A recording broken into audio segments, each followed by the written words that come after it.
Hi everybody. So this week from May 7th to May 15th, we're going to talk about going from the third quarter moon in Aquarius to the new moon in Taurus. So the third quarter moon is halfway between the full moon of that harvest energy and the new moon of setting intention. So it's kind of this energy of going in, breaking things down, and going from this like I'm outward producing to I'm inward reflecting. And so we start this week off with really getting into that reflection energy and being disciplined about showing up in the way that, we're meant to show up, that we want to show up in. And then towards the new moon, we have this energy of like setting intentions and what do we want. So as we go in, we can kind of clear out what doesn't belong, what does belong, what we want out of life.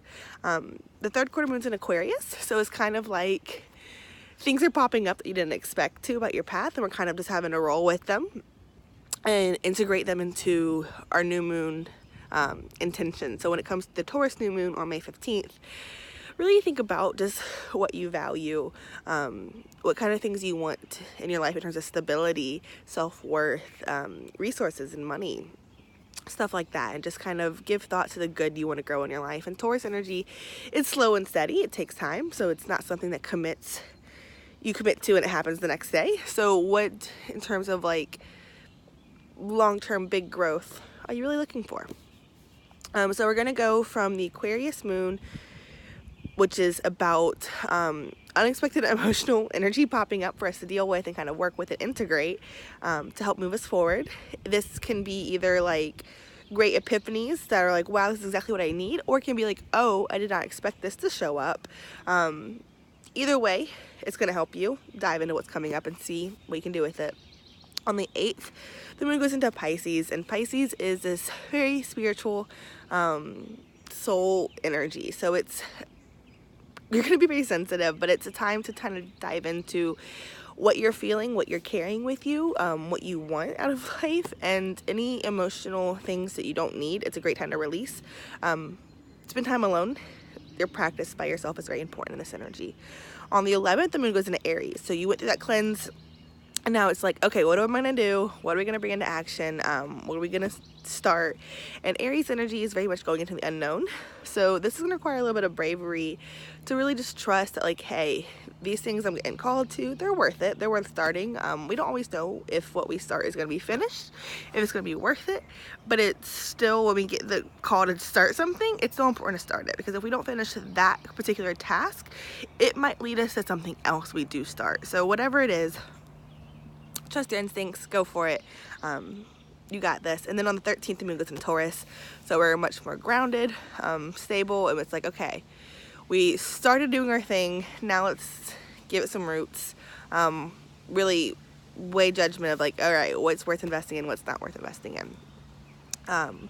We're letting go, and then we're like going to the rebirthing process. We're going through like releasing these things and then committing to what we want, which is really beautiful energy. But transit wise, so on the 8th, we have the sun opposite Jupiter. This will be a good day to kind of learn from other people and have your relationships with other people kind of teach you wisdom about yourself and what you want in life, kind of as a reflection exercise. So rather than them telling you outright what you want in your life, you can kind of talk to them and be, I really want this kind of stability based on that conversation, which is a really great aspect. If you're struggling to be optimistic, talk to someone you know who is optimistic and let them help you expand your mind, because that work will go very far. On the 11th, we have the sun trine Pluto retrograde. So this is like breathing into that relaxing, releasing stage, and it's very, energy for this day is very open to letting go. Things that are not important to carry with you anymore. And a lot of what we've been doing lately has been shifts in terms of like our career path and what we're heading. And so this energy will be good to kind of let go of expectations of where you thought you were going to head, where people thought you were going to head, and where you're actually going to head. Then on the 12th, we have Mercury square Saturn, which again, it's a pretty common aspect that happens at least once a month. it feels like. But Mercury is your mind, the way you think, communicate, express yourself. Saturn is that discipline energy, stepping up, rising to the plate, building your career, building your path, And when Mercury and Saturn are square, it's like you have to really work hard to work through things to make them happen. So don't be afraid to like treat the problems you have as like word problems that you kind of have to push through and solve.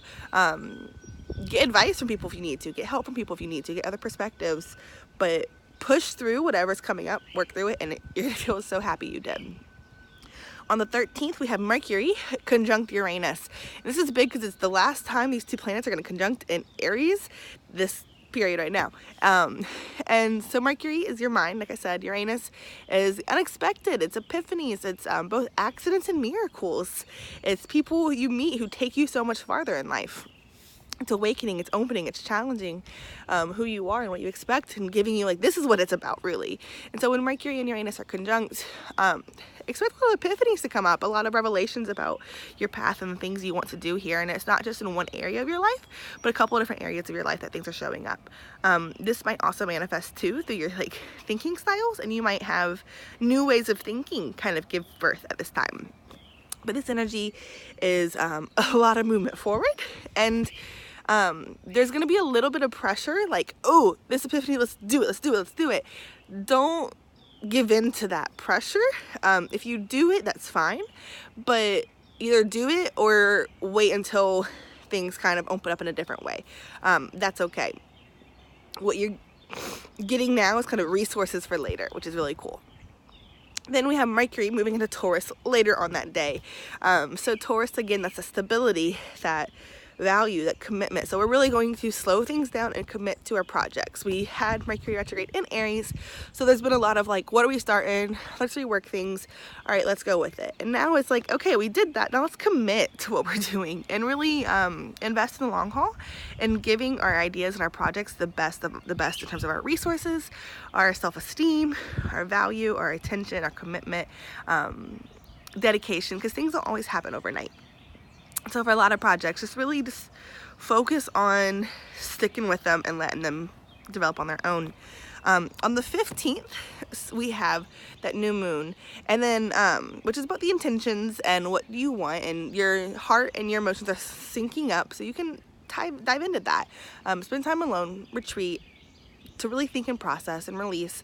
But after that, which would technically be for the next week's video, but I want to talk about it today too because it's a big transit. I'll talk about it in both videos. But after that, Uranus goes into Taurus on May 15th. So Uranus takes 7 years to move through a sign, and it's on the tail end. It's going to go back in Aries at the end of the year, but it's on the tail end of Aries, and so we're starting to see the next 7 years themes be introduced. So Uranus in Aries has been about awakening us to the path that we're here for, and it's been a little bit unexpected, and like how we identify, how we hold ourselves has really changed and opened up. That's going to finalize this week. We're going to finish doing that energy. And then when Uranus moves into Taurus, it's going to be about like opening up the way we value things, the way we commit to things, the way our resources show up, or way we view our self-esteem. And it's like, I can't say for sure what's going to happen because I think Uranus is very unconventional and predictable, and it expands your mind in a way that you don't always expect. But there's going to be a lot more freedom, I think, for doing things, because we're not so much more discovering where we're going, we're just discovering how we're doing it. And it's a great time to get really innovative and creative. One piece of advice that's always helped me is like, you have everything you need right now to do what you need to do in life. So even if, you know, you have visions of opening up your own store or building a business or becoming a CEO of a company or whatever, and you can't do that today, what you can do, which will get you one step closer to that, you do have the resources for it. And as you follow that, you'll always get more resources to do what you need to do. I think Uranus and Taurus is going to be a lot about connecting to these powerful, amazing resources that help make things happen in the most unexpected ways. Uranus will go back into Aries though, so we're going to go like, all right, this is what we have to work with, and then like, wait, what really is my path? This is really my path. All right, I like it, let's go. Let's commit, which is really fun, and I think it's an awesome transit to kind of work with. But yeah, so this week it's kind of not laid back. There's things going on because we're gearing up for that new moon, but it's like things are happening kind of easy, and we're just kind of floating and rolling with them. Hold on to your intentions, have your direction, but when stuff comes up, accept that it's like part of the puzzle pieces for what you're doing. So see what it is and kind of like, how can I work with this? How can I integrate it in my life and put it in my life in a positive way? Because we're letting go of the old and we're birthing the new right now, and it's really kind of beautiful and fun. I hope this video helps you guys. If it does, please leave comments and feedback. If it doesn't, you can leave comments and feedback too, but let me know why, and maybe it could help. But I also do readings and transit reports if you are interested in that as well. You can message me on Facebook, or I'll leave the info in the YouTube comment. But I do this every week, so if you are new and you like it and you want to see next week, stick around. All right, bye-bye.